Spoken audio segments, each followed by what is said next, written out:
Hello and welcome again to the Writer Review. This is Eric Carruth Writer, and this week we're going to be taking a look back at the 1990 crime comedy titled The Freshman. Now, The Freshman runs for 1 hour and 42 minutes long. It is directed and written by Andrew Bergman. It is produced by Mike Lobel. The score was done by David Newman, the cinematography by William Fraker, and it was edited by Barry Malkin. And the stars of the movie are Marlon Brando, Matthew Broderick, Bruno Kirby, Penelope Ann Miller, Frank Whaley, John Polito, Paul Benedict, Richard Gant, Kenneth Welsh, Pamela Peyton-Wright, B.D. Wong, and Maximilian Schell. And what did I think of this movie? I gotta say, this was a really enjoyable movie. Sure, it did not get the finance, it didn't score very well at the box office, and it's really, really sad that this movie is so badly overlooked and overall forgotten. But when you think about it, I like it when I see a person actually lampooning a character that made them famous. So I gotta give hats off to Marlon Brando. You know, Marlon Brando has always been in the history of film as being a very serious, intense performer who's dedicated to his craft, who's, a man who barely really ever stars in comedies, let alone spoofs. I mean, this guy has always kind of built a reputation playing very serious roles. And of course, one of his most serious roles, of course, was the role of Vito Corleone from his 1972 movie The Godfather. But, I gotta give hats off to Marlon Brando when it comes to sportsmanship because he was able to take his iconic character of Don Vito Corleone and to actually make it seem much more light in context. And if there's anybody who's going to parody Vito Corleone, it shouldn't be some nickel and dime performer doing it. It should be the man who made the character famous. If you can turn my character into an iconic persona in the cinema industry, then I guess it's my turn to the the sportsmanship aura by spoofing the character that made me famous. So Marlon Brando spoofs his famous character Vito Corleone of The Godfather in this 1990 crime comedy written and directed by Andrew Bergman. But like this movie is not just him alone in it. But then again, when you think of The Godfather 2, well, part 1 and part 2, yeah, and 3 for that matter, it was pretty much most of the time an ensemble based movie. Well, this one too is also ensemble based. And Marlon Brando, like I said, he's not alone in this movie at all. He's kind of playing a supporting role, but he's playing an effective supporting role because he's parodying the character that made him famous. So we have Matthew Broderick. He's in this movie as well. He stars as NYU film student Clark Kellogg, who leaves his home in Vermont to hopefully pursue a career in the film industry. When he gets off the Grand Central Station, he is greeted by a supposed Good Samaritan who goes by the name of Victor Ray, played by Bruno Kirby, who gladly carries his luggage into his car and offers the young man for a ride. As soon as Clark steps out of the car, Victor drives off with his possessions, which also includes his tuition fees. So when Kellogg first arrives in class, he must confess to his instructor, Professor Fleeber, played by Paul Benedict, who you may remember on the Jeffersons fame, Mr. Bentley, the guy who used to lock himself in his own apartment without pants on. Well, he didn't do that in every scene, but that was kind of like a bit of a running gag, a recurring joke on the show. Anyhow, yeah, he's in this movie. He's Professor Fleeber, and he tries to confess to him that the tuitions for his books have been stolen, but now he must find a way to get the money back. Because yes, the tuition for Professor Fleeber's books costs quite a substantial amount of money. And if Kellogg can't get the money, then he's sunk.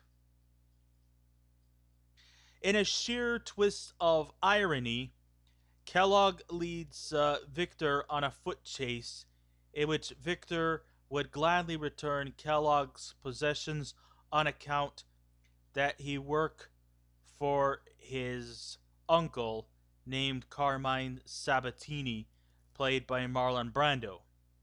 Carmine gives Kellogg a job to work as kind of like an errand boy, a gopher to some sort of you, as Kellogg reluctantly but desperately accepts.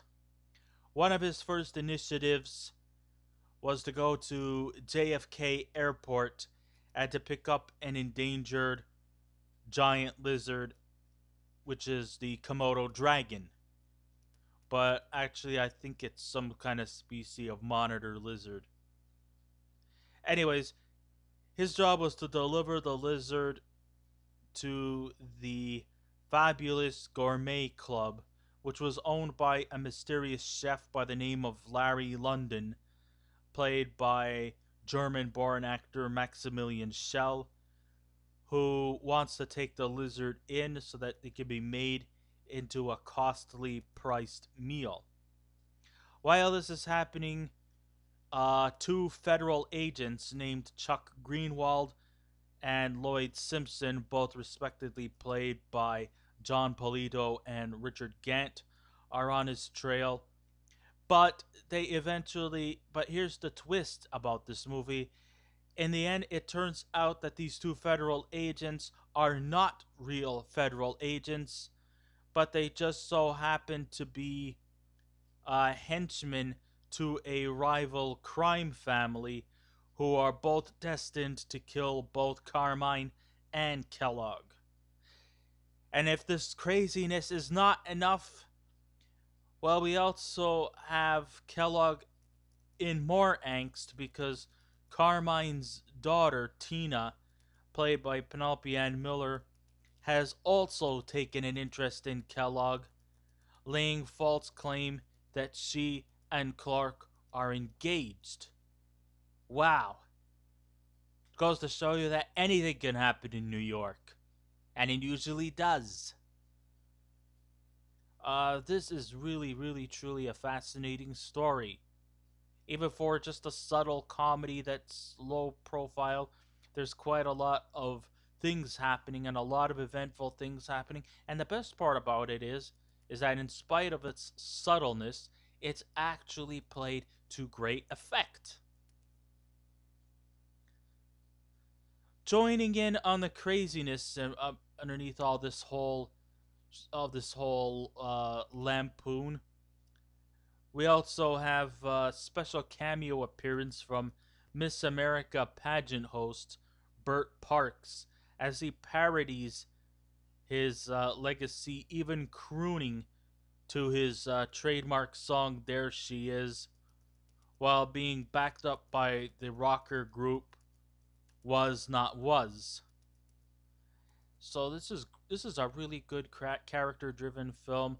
Also, joining the cast, there's some good support, of course, from Frank Whaley, who plays Kellogg's roommate Steve Bushak, and B.D. Wong of no, not NYPD, Law and Order Special Victims Unit. Yes, the psychiatrist. That's Dr. Wong himself, B.D. Wong is also in this movie. He plays the effeminate assistant to London. His name is Edward, and he also plays this role off pretty good too. Goes to show you just how incredibly versatile B.D. Wong is. He can be serious, like when he plays Dr. Wong in uh, Special Victims Unit, but here he's just playing it off, and it looks like he's having a good time. In fact, I think the entire cast all look like they were all having a good time. The viewers would still, however, get the wrong impression that The Freshman is any good due to the discouraging comments Marlon Brando said about the film. Depending if they even cared about what he had to say about the film. It may also seek disapproval due to the fact that the title of the movie is exactly the same as the 1925 Harold Lloyd film, even though it may not be purposefully intended. But then again, some people who have not been alive in 1925, and I know basically very few people were. But, if you're a connoisseur of the classic movies, even dating back in the early days of cinema, well, people probably might still be disappointed that the title is blatant plagiarism and that they couldn't come up with anything original. But I digress. I don't think it was intentional. It may have been the same title, but a completely different plot. In one of the more cleverly put Easter eggs, there is actually a poster of Harold Lloyd's comical rival, Buster Keaton, taped at Kellogg's room to his dorm. See, anybody could play light in any situation that's given to them. Life doesn't always have to be taken seriously. And even though this was much to the chagrin of Marlon Brando, I don't think anybody should let his disapproval take you back. Because, this movie does have a smooth flowing plot in spite of all the craziness. There's a lot of great, remarkable twists and turns. And the comedy is definitely played through effect. And it looks like the entire cast is not only pulling off some exceptionally great performances, but also they seem to look like they're genuinely having a lot of fun. Is this movie going to pick up any Oscars or anything like that? Of course not. Is it going to be groundbreaking? No. But is it going to be fun? Is it going to be whimsical? Is it going to be something that we can all sit back and enjoy? Well, isn't this the reason why we go to the movies to begin with? And if you're just here to watch a movie without really necessarily putting your mind to work, then I guess I gotta say that Andrew Bergman and company did their jobs, and they did their jobs really, really well and effectively. So, under the penmanship and direction of Andrew Bergman, he has truly had his share of hits and misses. Some of his big hits include Honeymoon in Vegas, and one of his biggest misses is Strip Tease.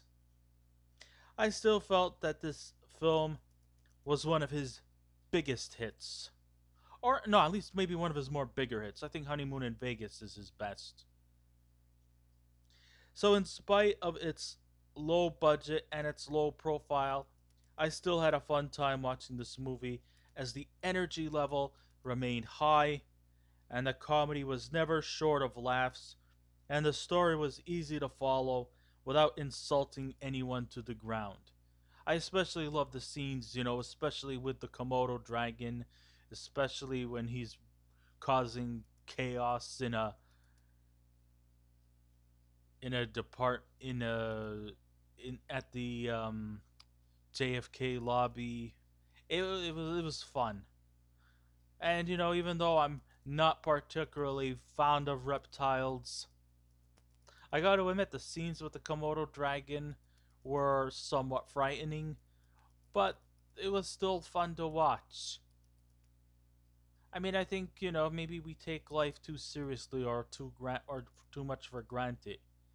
But I think this movie knows that it's stupid, but at the same time, we know that it's stupid and that we shouldn't take this movie seriously because it's not meant to be taken seriously. This is a fun movie to sit through. And, just like Vito Corleone, Marlon Brando has all the personification. It's like he hasn't lost touch with his character. He talks in the mumbles, he he kind of talks, with the, like he's got cotton stuff between his cheeks, you know, and he's kind of speaking, kind of like the way I'm speaking, capiche, he's talking like that, and he nails it. And if there's anybody who's gonna spoof Don Corleone, it had to be him. I mean, maybe they could have did the same with Dom DeLuise to play the role, but I think he was the best suited for this role, and I think he did well. Everybody did well too. Matthew Broderick, I'm not exactly one of his biggest fans, but he kind of played off the straight character well without falling into the category of being annoying, or he was given some good material to work with and he played his role off very well.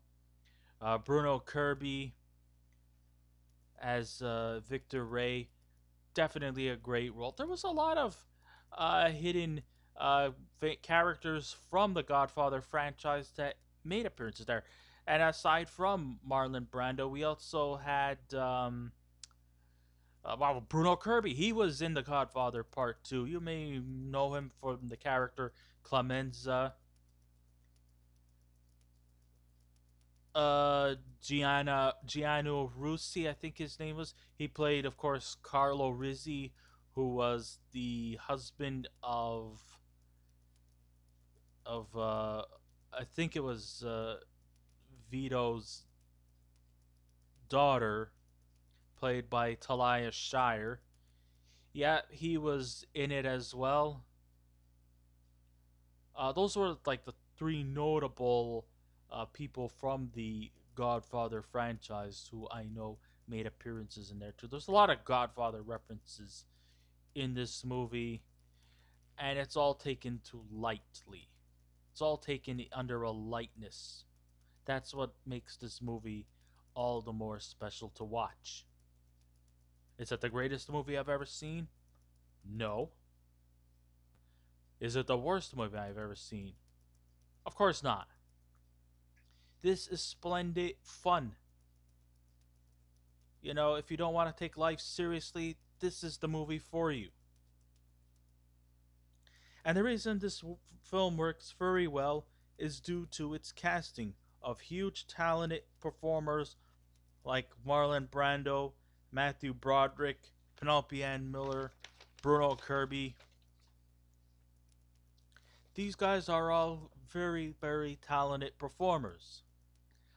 I did, however, felt that there were certain cast members who look a little long in the face in their respective roles.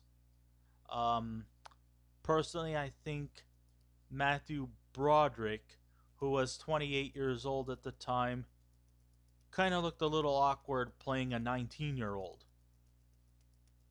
Some people can maybe pull it off. I mean, half the cast of Grease were pretty much all in their late 20s, and yet they were playing teenagers. Stockard Channing was Rizzo. She was playing an 18-year-old, but yeah, when the movie came out, she was 34. Some people may have aged gracefully and some people don't. I'm not saying that Matthew Broderick didn't age gracefully, but I just still kind of felt that maybe if it was played by a younger performer, maybe this role probably would have worked out a little bit better. Um, who would I have in mind? Who was in their early 20s when this came out in 1990? I mean, you could probably still be in your early 20s and still could manage to pull it off. But I just think Matthew Broderick was a little long in the face. Let's see, maybe John Cusack could have pulled it off pretty well. I think he still had a little youth in him. Maybe, I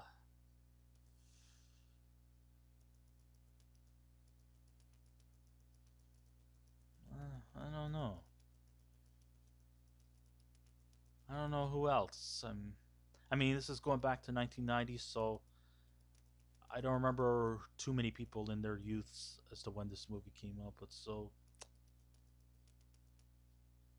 But I'm not gonna let these small little things completely hinder my enthusiasm in watching this movie because they all played their roles convincingly, and I'm sure if Brando would have not been cast, this film surely would have been taken into a different direction. One of the things, at least I'm glad they didn't do, was get Francis Ford Coppola to direct this movie. Because then we might as well just put out Godfather Part 4 and The Return of Vito Corleone. Or they would have probably made this into kind of a Godfather like prequel.